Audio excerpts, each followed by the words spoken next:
यह पंक्ति किस कविता का है? गांव का घर कविता का। और इस कविता के कवि कौन है? ज्ञानेंद्र पति है। कवि कविता में कवि ज्ञानेंद्र पति जी ने यह कहा है कि गांव का बदलता हुआ स्वरूप, ध्यान यहाँ दीजिए, गांव का बदलता हुआ स्वरूप ऐसा बदल गया है अपना गांव, जो कि अब पहचानने में भी पहचाना नहीं जा रहा है, पहचानने में भी पहचाना नहीं जा रहा है। आज से 50 साल 100 साल पहले गांव जिस तरह से था देखने में, अब वह गांव का रूप नहीं है। अब हर जगह पक्के सड़कें, पक्के मकान, अलग अलग व्यवस्था गांव में भी शहरों के जैसा हो गया है। इसीलिए कवि ने कहा है क्या? गांव का वह घर, गांव का वह घर क्या हो चुका है? अपना गांव हो चुका है। कवि ने गांव के बारे में कहा है कि अपना गांव अब क्या हो चुका है? हो चुका है, खत्म हो गया गांव। गांव अब बचा नहीं है, और ना ही गांव में रहने वाले लोगों में परंपरा, सभ्यता, संस्कृति नाम की कोई चीज बची है। अब कोई भी चीज बढ़िया से बचा नहीं है। इसलिए कवि ने कहा है कि अब अपना गांव खो चुका है। हर परंपरा, संस्कृति, रीति रिवाज अब क्या हो गया? खत्म हो गया। जो गांव में अपनापन, भाईचारा वाला नाता था ना, अब गांव में ये सब देखने के लिए नहीं मिलता है। आगे क्या कवि ने कहा? पंचायती राज। गांव में पहले भी पंचायती राज व्यवस्था थी और अभी भी पंचायती राज है, लेकिन बदल गया है। क्या बदल गया है? जैसे खो गया है, खत्म हो गया है। कौन? पंच परमेश्वर। पंच परमेश्वर का जो वह गुण था सरपंच में जो परमेश्वर वाला गुण था, परमेश्वर मतलब जो भगवान वाला गुण था, परमेश्वर मतलब क्या? भगवान। सरपंच में जो भगवान वाला गुण था ना, वो गुण अब सरपंच का क्या हो गया है? खत्म हो गया है। अब पहले का जो सरपंच होता था, कोई भी फैसला करता था ना, मुंह देखा देखी वाला काम वाला फैसला नहीं करता था, फैसला सच्चाई के हक में करता था। लेकिन आज के समय में जो गांव का जो पंच परमेश्वर है, गांव का जो सरपंच है, वो फैसला मुंह देखा देखी के हिसाब से करता है। झूठ के हक में वो बोलता है, सच्चाई का बोलवाला अब गांव में रहने वाला नहीं है। अब सच्चाई का साथ अब पंच भी नहीं देता है, सरपंच भी अब घुसखोर हो गया है, वो भी बदल गया है। ऐसा कौन कह रहे हैं? ज्ञानेंद्र पति जी का। वही कवि कहता है, पंचायती राज में जैसे खो गए हैं कौन? पंच परमेश्वर। अब पंच परमेश्वर खत्म हो गया है। पहले पंच को, सरपंच को जो भगवान मानता था, अब कोई पंच को, सरपंच को भगवान मानता नहीं है। इसलिए नहीं मानता है क्योंकि वो फैसला कैसा करता है? मुंह देखा देखी वाला काम के हिसाब से करता है।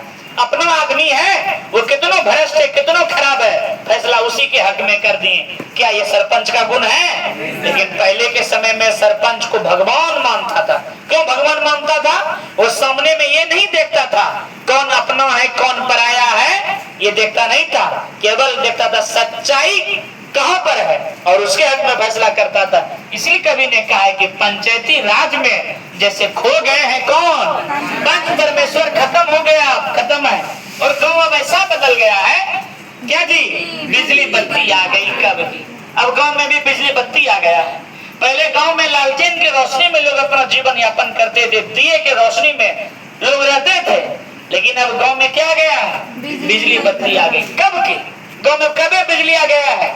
और बिजली आने से भले गांव रोशनी में बदल गया है, लेकिन वह पहले जिस गांव में बिजली नहीं था, उस गांव में रहने वाले लोगों में एक अंदर का जो प्रकाश था, वो बिजली के प्रकाश से भी कई गुना ज्यादा था, जो आज बिजली आने से भी वो प्रकाश गांव में देखने के लिए नहीं मिलता।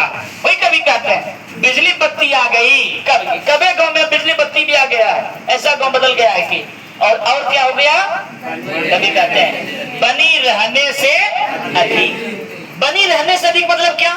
गांव में रहने वाले से ज्यादा, गांव में रहने वाले से ज्यादा। पर ये क्या लिखा है? बनी रहने से अधिक।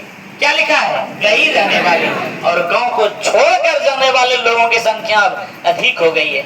गांव में रहने वाला आदमी अब जितना नहीं है, उतना गांव को छोड़कर जाने वाले लोग अब हो गए हैं। अब गांव के लोग शहर में जाकर बस गए हैं, गांव में रहना पसंद नहीं करते हैं। अब ऐसा गांव बदल गया है, गांव का स्वरूप बदल गया है और गांव ऐसा बदल गया है कि अब गांव में भी ये प्रचलन आ गया क्या जी, लेकिन अब ये बिटवा के दहेज। अब गांव में रहने वाले लोग भी अपने बेटे के शादी में बेटे के दहेज में क्या लेने लगा है, टीवी लेने लगा है। पहले गांव में रहने वाले लोग पहले के समय में शादी ब्याह में क्या लेता था, गाड़ी और साइकिल और छाता बड़का वाला और रेडियो बजाकर, छाता घड़ी साइकिल रेडियो, ये सब गांव में रहने वाला लोग दहेज लेता था। लेकिन अब गांव में भी रहने वाला लोग क्या बोलता है, टीवी लेंगे, अपाची लेंगे, एलसीडी लेंगे, बोलता है कि नहीं, फ्रिज लेंगे।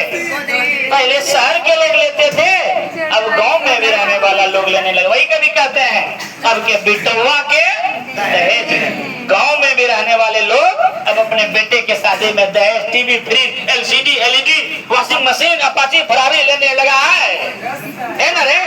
आगे क्या कहते हैं, आगे क्या कहते हैं, लालटेने हैं।